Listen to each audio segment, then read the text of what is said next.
Hello everyone, and welcome to the second of two videos in this training, Emotionally Based School Avoidance and Introduction. My name is Nicky Odgers, and I'm an educational psychologist working for Odgers Psychology. So the first video, which formed part of this training, dealt with the theory around anxiety and EBSA. And if you haven't already watched it, I recommend you do that before watching this video. And this video introduces a 5-stage approach to supporting children and young people with EBSA. So let's think now about how schools can support children and young people with EBSA. And I'm going to suggest using a 5-stage approach. The first stage is to intervene early, and to do that you really need to think about the systems that are set up in your school. The second stage is to work with the family throughout everything. The third stage is to do a really thorough assessment, because it's very important that you identify the specific worries and difficulties that that child has. The fourth stage is to create an individualised plan that helps the child to manage and face their fears at a pace that works for them, but also introduces appropriate accommodations. And the fifth stage is to review the plan regularly. It's very important that schools put in place support for EBSA at the earliest possible stage, because this will hopefully stop EBSA progressing and becoming entrenched. Once a child has been off school for a long period of time, it's much harder to get them back into school. From a practical point of view, it's incredibly difficult to offer support for the child if they're not coming to school or if they're effectively just locked in their bedroom. Therefore, it's going to be very important for your staff to be able to identify children with EBSA at an early stage and to know what to do with them once they have been identified. And this relies on lots of systems being in place. So I would recommend that all staff need to be aware of their responsibilities. So all staff should be aware of the summary of responsibilities where mental health issues affecting attendance, published in February 2023. I would also suggest that you monitor attendance, as of course you will do, but start asking questions around the 94–95% level. And as a school, you might want to be thinking about what kind of questions you're going to ask and what formats that's going to take. I suggest you need an identified member of SNT to lead on and coordinate support for children with EBSA. Probably you also need a senior mental health lead who has a strategic oversight of the school's whole school approach to mental health and wellbeing. All staff need to be trained on the issues of avoidance. And in particular, I also suggest that you train those who are on reception, because often those are the members of staff who are welcoming kids with EBSA in. They're the first people that the child with EBSA sees every day. It's super, super important that those people are very positive towards the young people who come in. I also think it's helpful if you have written material available for parents about school avoidance or about how to support their child with anxiety.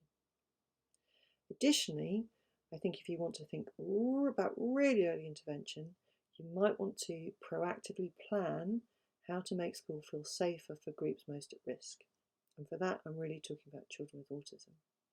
So, for example, how about a project where you talk to your kids with autism about what are the things that they find difficult and stressful and how they would like to be supported, and then think about whether you can implement some of those plans. So the second key point is to really think about the importance of working with the family throughout. So EBSA happens within a context.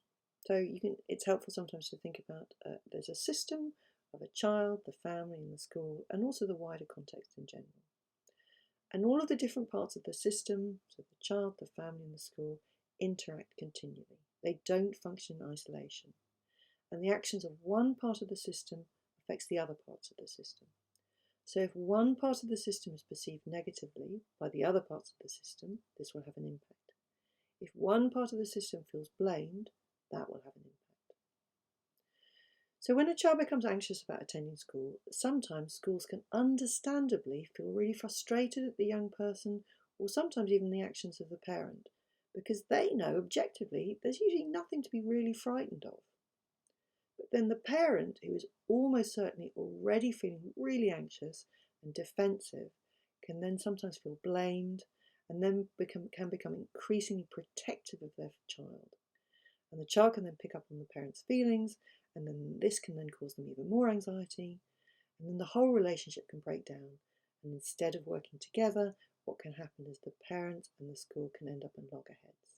And this is a really common dynamic that I see over and over again when supporting schools and families and children with EBSA. So here's a list of things that you're going to have to do with the family when you're supporting a child with EBSA. So the government says you need to involve the parents at an early stage, and you need to make it clear that the aim is to maximise face-to-face attendance as soon as possible. To enable this to happen, it's really important that you're going to get the parents' view. You're going to have to collaboratively create a plan with the parents and the child. You're going to have to review the plan collaboratively with the parents and the child. I suggest you agree the expectations of the format and the frequency of contact between parents and school, just so that that's super clear for everyone involved. I think that will stop frustrations. And of course, some people are going to need practical or whole family support and early help support. And as a school, you might be the people making those referrals onwards. So you're really going to have to work with the parents. And increasingly, I think EBSA is something that it's impossible for the schools to manage by themselves. You have to have the parents on board. You have to work together. After all, the parents have got to get the kids out of bed in the morning, got to get them dressed, into the car and into the school gates. You are not going to be able to do this. You are not going to be able to manage EBSA by yourself. You have to get the parents on board and working with you. So point number 3 is you're going to have to do a really thorough assessment of what the child's needs are, to find out what they're worried about and what their difficulties are. And to do this, you're going to gather information both from the child, parents and staff. So it's really important to know that parents might have a completely different view to you around what might be going on for the child. And they might have additional information that you just don't know about. And of course, parents do know their children best. You also need information from staff because they will know things that the parents won't know about how the young person is coping in school, with their work, with their friendships. And of course, you also need to get the child's views about the problems and the solutions. And they might be worried about things that you hadn't even thought about, but also they'll come up with solutions that often adults won't think about. So as I say, that what we have here is a really common scenario. Family might be thinking, if only the school would put more support in place, and schools can often be thinking, well, the parents just need to be tougher on them, and you might have somebody saying, well, let's just refer the child on to CAMHS. But of course, referring a child on to CAMHS just makes it a within-child problem. And what we know is that often it's not just about the child. There are school factors or family factors as well as child factors. And of course, the child might have a completely different view as well. So when you're gathering information, just to remind yourself again, it's really common for people to have different views, and it's really important to respect everybody's opinion. So you can use a variety of techniques to find out from the child what's going on. Some members of Anglian Learning recently attended a training day where they looked at 3 techniques that they could use to gather the information from the child. That was the ideal school drawing, using scaling, or using a particular card sorting exercise. They were also given information about round robins they could use to gather information from staff, and structured interviews that they could use to talk to parents around what was going on. Each school sent a representative to that training, so if you are interested in trying to find out from parents or staff or kids what's going on, find out who attended the training, and the person who attended the training can either help you or might be able to do some of the work themselves with the parents and the staff and the child to find out what's going on. So common themes around why children are worried about coming to school are general anxiety, so they just feel really bad and really terrible when they think about coming to school. For other children, it's around social anxiety or worrying about being negatively evaluated, so that could be maybe they're worried about not being able to do their work, or they're worried about being terrible at football, for instance, or they're worried about having to give presentations. For some kids, it's around separation anxiety. For some kids, it's the sensory overload. For others, it's really difficult peer relationships or struggling with their work. And I also just wanted to draw your attention to a model by Kearney and Silverman, which they developed in 1990, but is still very much in use today by lots of psychologists working in the field. And they identified 4 different reasons why young people often want to avoid school. And the first reason was around wanting to avoid really negative feelings, like just feeling really overwhelmed when they go to school. The second one was about wanting to avoid difficult social situations or being evaluated. The third one was about wanting to remain connected to significant adults. And the fourth one was about wanting to spend time out of school because it's more fun. So, for example, you're doing gaming or just really fun activities out of school. I would say that I think it's very unusual that children start with EBSA because they want to spend time out of school because it's fun, because almost always it starts with huge emotional distress. But what can sometimes happen is that once the child is not attending because of the emotional distress, then they get into patterns at home where they're doing very low demand things that are sort of fun, and then that can inadvertently reinforce the school avoidance behaviours. But the other thing I just want to remind you of is that, remember, we are not just talking about within child issues when we talk about EBSA, it's the interaction between the child and the environment.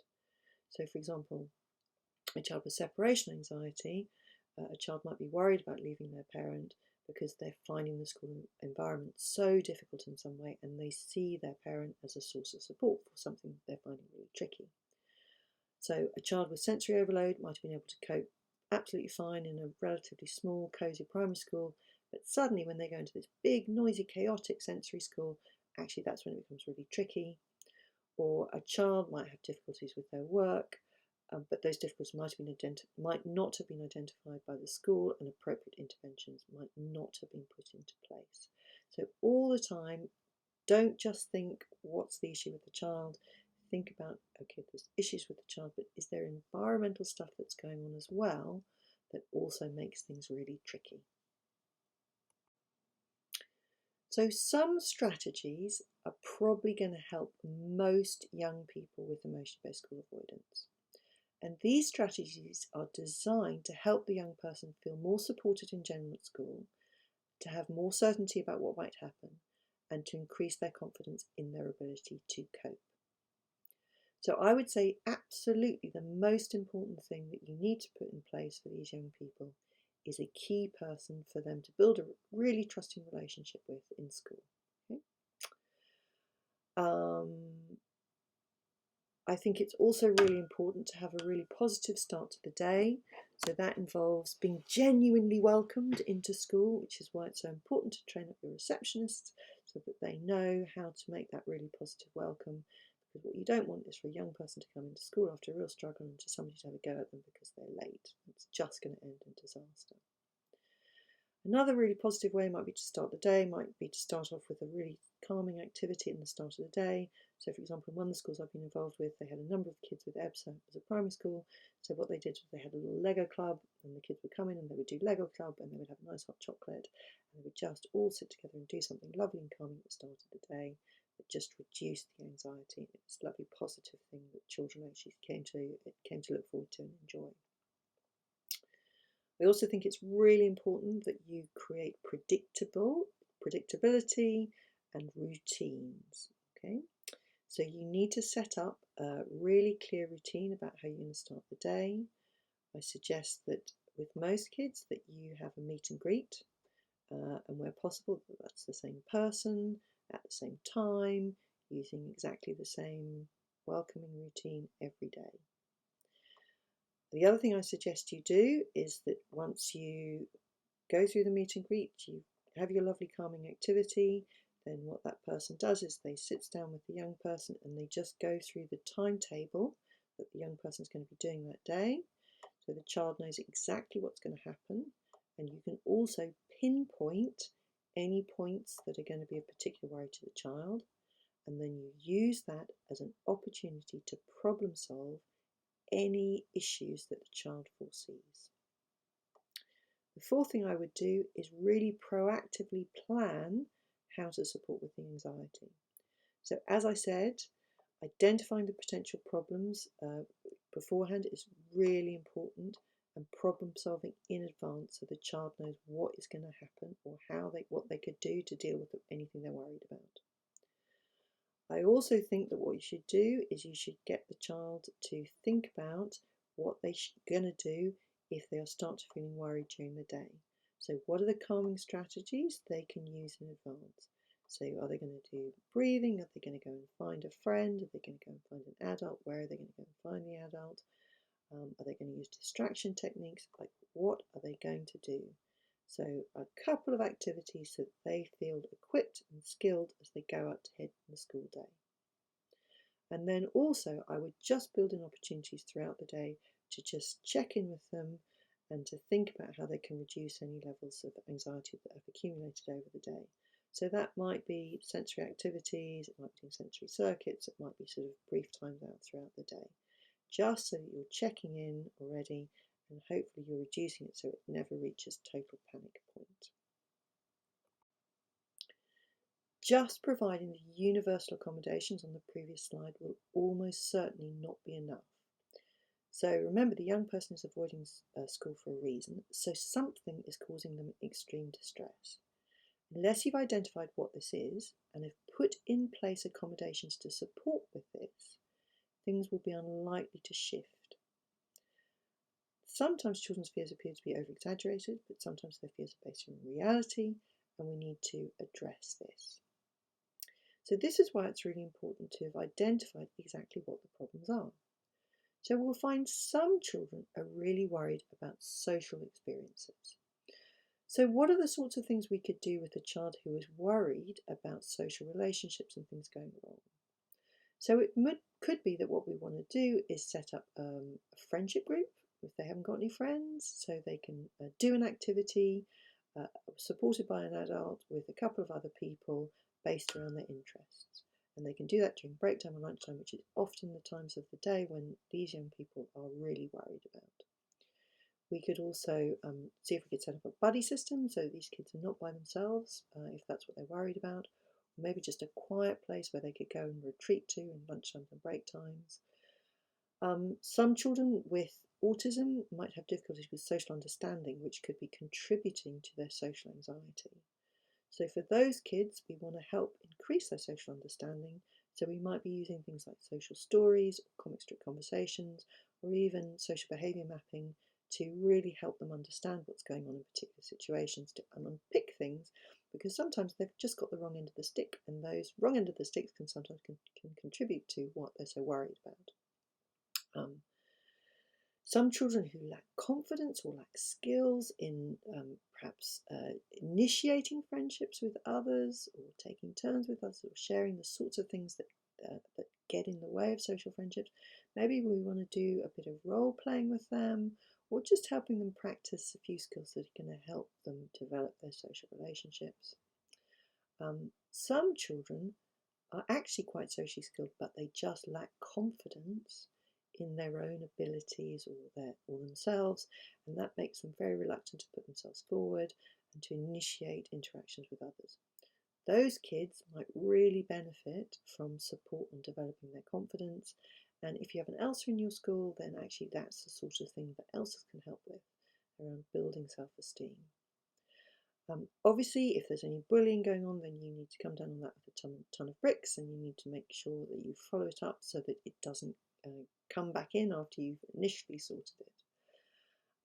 And if there are particular issues around social anxiety, then it might be something that you want to address with the Small Steps program. So on the other hand, you might have kids who aren't worried at all about social difficulties, but they've just got sensory needs. And for those kids, what you want to do is you want to think about what adaptations you can make. So can you change the sensory environment in some way? So for example, could they be excused from attending some activities that are just overwhelming for them? So for example, canteens, secondary school canteens can just be too much for those kids. Is there somewhere else where they could go and eat their lunch that's just quieter? If they just find playgrounds again too overwhelming, is there like a little corner somewhere where they're allowed to go during break time, maybe with one or two other friends? Could they come into the school building, just after or just before the others, so they're not having to come in with the massive rush of all the people? Could they leave their classrooms, 2 minutes early, so they're not walking down the corridors with, 500 other people? Would they be allowed to use ear defenders for some parts of the day, so when it's really noisy? Are there some adaptations that could be made if they're a child who just finds the uniform really difficult? So again, it's thinking really specific. What is the sensory needs for that particular child? And not assuming that just because a child has autism that you have to do particular things for all child, but in exactly the same way. So it's being really individualised in your approach. So separation anxiety is much more common in primary school than in secondary school, but you can still get it in secondary school. I think that separation anxiety in secondary school is often around the child feeling unable to cope, and the parents are often are a source of support for that, and also help them to, in practical terms, to deal with any problems that the child is dealing with. Okay, so what do you do with separation anxiety? So really important for this one, again, to have a key adult in school. I know we've said that's really important for everyone, but really, really important for separation anxiety. Sometimes you can have a transitional object. So a transitional object is something that reminds the child of their parents' love and attention while they're at school. So it could be something that a parent has that's very special to them.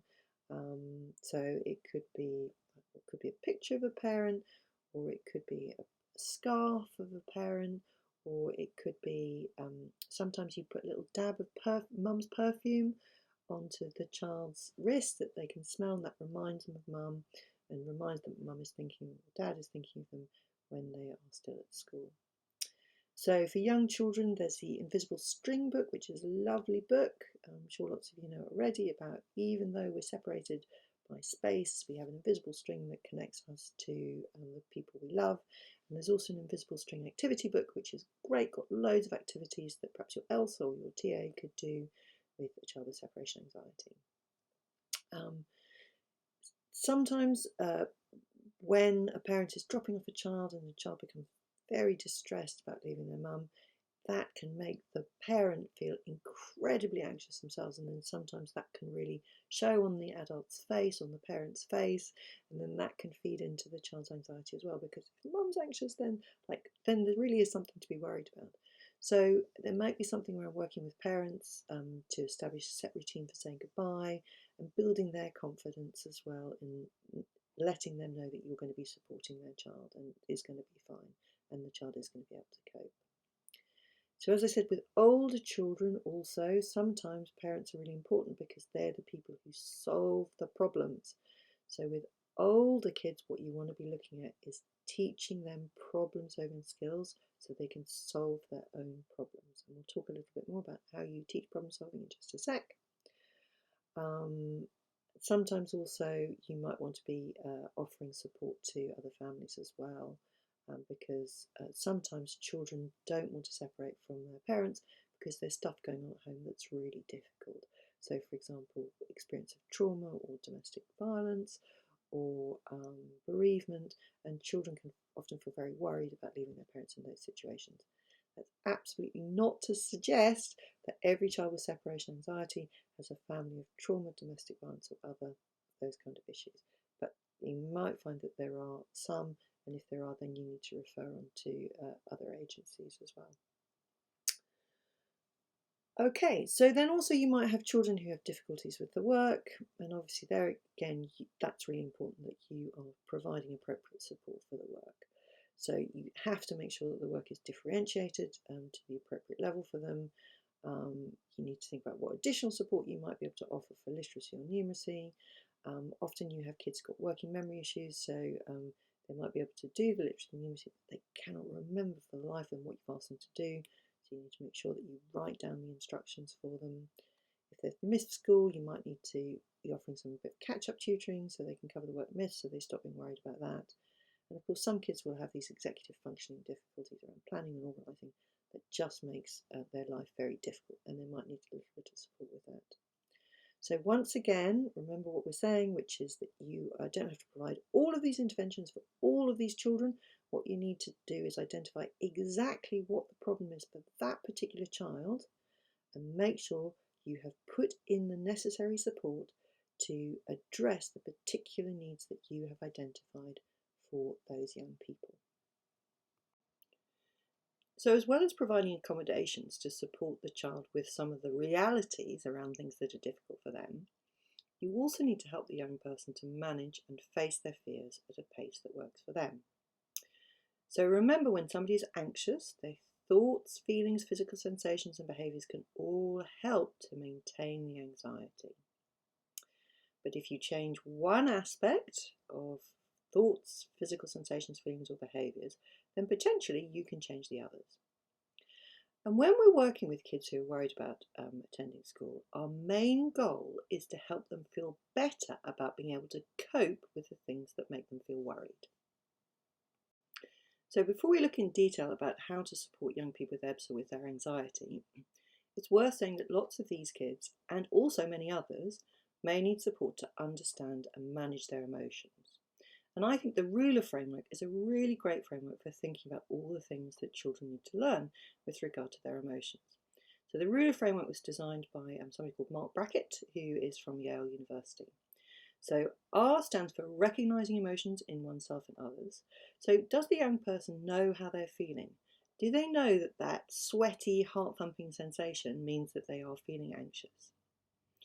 U stands for understanding emotions, including causes and consequences of emotions. So do they understand how emotions work? Do they know that thoughts, feelings, behaviours and physical sensations are all linked together? Do they know that avoidance can make anxiety worse? L stands for labelling emotions, using a variety of nuanced vocabulary. So has the young person got the words to explain how they're feeling? Because if not, they won't be able to say how they're feeling with words, but instead it's going to come out with behaviours. E stands for expressing emotions in a way that fits with social context and cultural norms. So do the young people know how to express how they're feeling in ways that are appropriate to the context? And R stands for regulating emotions. So does the young person, have they got any strategies at all for regulating their emotions? Because lots of young people really don't know what they need to do to calm themselves down when they're starting to feel anxious. So this is really basic stuff that a lot of you will already be doing through things like zones of regulation or ELSA sessions. And if your child experiencing EBSA is not already doing this, then I would recommend that you get them straight into one of the programs that you are already running, maybe for 30 minutes once a week. And there are lots of resources to help with teaching these skills. So let's have a very quick reminder about what people who are anxious typically think. So children and young people with anxiety are on the lookout for danger absolutely everywhere. And typically they overestimate how bad things are going to be, and they overestimate the likelihood that something bad is happening, and they underestimate their ability to cope with whatever occurs. So our main aim when we're supporting these people is to help them feel as if they can cope better. So we all learn through experiences that setbacks happen and difficult feelings pass, but if we keep trying, then usually we can overcome the challenges that we face. Anxious kids often fail to learn new helpful information as they tend to avoid new challenges or things that make them feel worried. So it's really important that we make sure we give them opportunities to develop independence and test things out so they can learn that they can cope and succeed, even if things don't go perfectly the first time. So one of the things we need to do with our anxious kids is to give them the opportunity to learn by setting up a series of mini experiments. And this enables them to test out their fears to find out if they are realistic or not. Sometimes kids say they don't know what will happen if they go into a particular situation. They just sort of know it's going to be bad and really frightening. And for those kids, it's really helpful for them to find out what actually does happen if they face their fears. And by doing these little experiments, the child is doing something different, and as a result, they think and feel something different. So how do we do these little experiments? Well, if we give an experiment that's too big and too scary, the child is not going to engage. So what we need to do is to set up a series of very tiny small steps, which is a way of helping the child to face their fears and to test out their worries in a way that feels manageable to them. So what you would do, you would sit down with the child and the family and you would identify the overarching goal. You break the goal down into a series of about 10 steps that will help the child to learn what they need to learn. You get the child to rate each step for how anxious it will make them on a rating scale, and you order the steps using the ratings from lowest to highest. You ensure the first step is really achievable, possibly something the child's already done, and you would also agree a reward for each step. Now, representatives from every school in Anglian Learning have been on a training course to learn how to set up such a programme. Please don't try and do this by yourself. If you have got a child in your school who you're worried about with EBSA, go and find the person from your school who's done this training and go and talk to them about how you, in combination with them and the parents and the child, could set up a programme. Because you have to do this really, really carefully, and you don't want to set it up in a way that means it's going to go wrong. It's really important that you set it up in a way that means it's going to be really successful. And here's an example of what a small steps program might look like. We have 10 steps. The overarching goal is to go into the classroom during a lesson, but the starting point is just to look at a photograph of school, and then maybe sit in a car as it's driven past the school, sit in the car outside the school, stand outside the school gates, stand inside the main entrance, stand in reception, walk around the school when everyone else is in lessons, go into the classroom when nobody's there, go into the library to meet 3 friends, and finally hit the main goal of going into the classroom during a lesson. To ensure that the child is learning information from these series of small steps, before they do each step, what you would want to ask the child to do is to predict what they think is going to happen. So if you look at a photo of the school, Johnny, what do you think might happen if you try this? What are you worried about? Interesting, just have a go, see what happens. And then after you've done the step, you get them to compare the reality with their prediction. So what did happen? Did your prediction come true? How did it feel? Did you get through it okay? How did you manage to face up to this? So other techniques to help young people to manage their worries include explicitly teaching them how to solve their problems using a problem-solving framework, introducing the idea of worry time, teaching them how to manage the physical sensations of anxiety, and also it's really important that you as an adult help them with co-regulation. So problem-solving framework includes firstly getting the young person to identify the problem, then identifying lots and lots of possible solutions, then thinking about which is the best solution of all the ones they've come up with, taking into consideration what might happen if they did the solution and how doable it was, and then maybe thinking about how good the solution is using a rating scale, then making a decision about which one they think is the best one and then having a go at it, and then afterwards reviewing how things went. So worry time is great for children and young people who spend a great deal of their time worrying. So what you say to them is, okay, instead of worrying the whole day, what we're going to do is we're going to have a specific amount of time, maybe 10 minutes or 20 minutes each day when we're going to discuss our worries. If you have a worry in between that, then just write it down on a list. We'll talk about it in worry time. And so the idea is to distract themselves between worry time. So it's not to ignore the worries, but to just build up their experience of putting worries aside temporarily to deal with later. And then when worry time comes, you can look at your worry list, or you can look in the mouth of your worry monster, get the worries out, and you can talk about the worries and think about how you can manage the worries.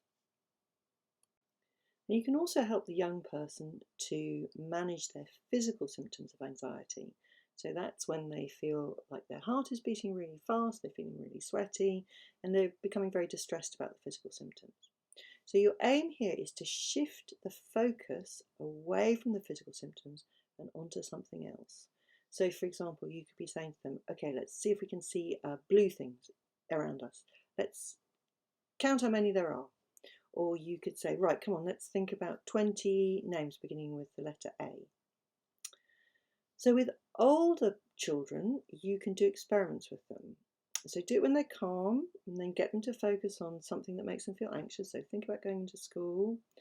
You spend 30 seconds doing that, and then you say, okay, we're going to switch our focus now. Now we're going to look at all the red things that we can see. Let's think of all the red things. And then you can go back to 30 seconds of thinking about school, and then another 30 seconds. This time let's do the green things. And then you just get them to reflect, and you say, what felt better? Where did it feel more under control?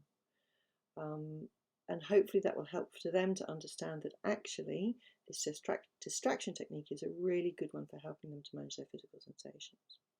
It's really important that you practice these techniques when the young person is calm, because if you just bring them out of your pocket when they are really, really worried and anxious, it's just not going to work. So you practice it when they're calm. You as an adult can do it alongside them. And then eventually what happens is they'll start to learn to do it themselves when they are feeling worried. So incidentally, there's not a huge amount of evidence that relaxation techniques improve outcomes for anxious children. So that's talking about young children. So I would really focus perhaps on distraction as opposed to breathing techniques. So deep breathing. So we also know that sometimes if people are focusing very much on their breathing and their breathing is going a little bit haywire, then also that can be very alarming for children as well. So I would aim for distraction as opposed to breathing techniques.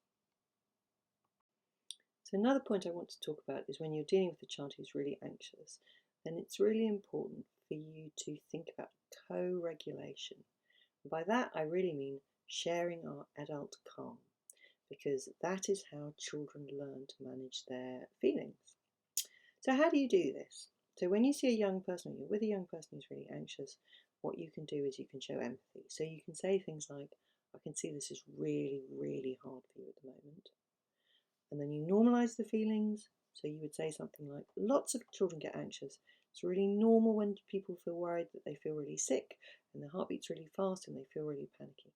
Your body is just responding in a really anxious way. In a little bit, it will pass and you will feel better. It's important to instill confidence. So I'm really confident that you can cope with this because you've done it before. You let them know that they're safe. I'm here to help you. I'm not going anywhere. Let me know what you'd like me to do. And then you can offer the co-regulation strategies that you've been talking to them about beforehand. So let's see if we can pick up all the red things that we can see. So once you've done your full assessment and then you've identified and planned what you're going to do to support this young person, you need to bring all the information together and you need to put it into a support plan for that young person. So what do you need to include on the support plan? Well, you need to have the name of the key member of staff. You need to include how the parents are going to contact that key member of staff, and how the child is going to contact that key member of staff, and how that's going to happen. So, and the frequency of that contact as well.